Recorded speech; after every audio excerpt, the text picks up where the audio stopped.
好想忘記不愉快嘅過去，好想原諒別人，應該點樣入手呢？對於唔愉快嘅過去，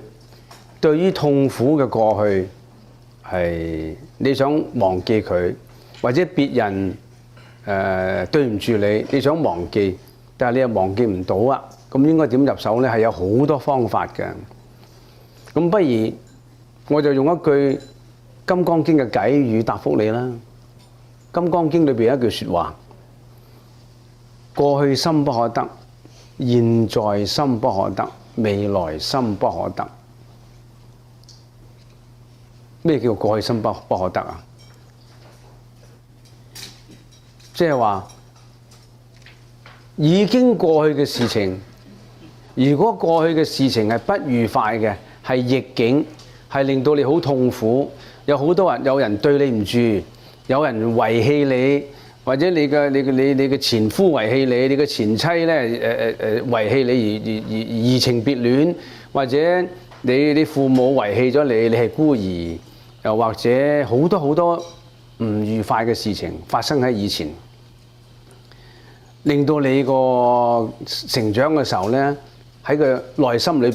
邊咧落下一個不可磨滅嘅陰影。呢個陰影咧令到你抑鬱，呢個陰影咧令到你悲哀，呢個陰影咧令到你係失咗自信，呢個陰影咧令到你以淚洗面。你要須知喎，過去嘅事情已經成為過去咯。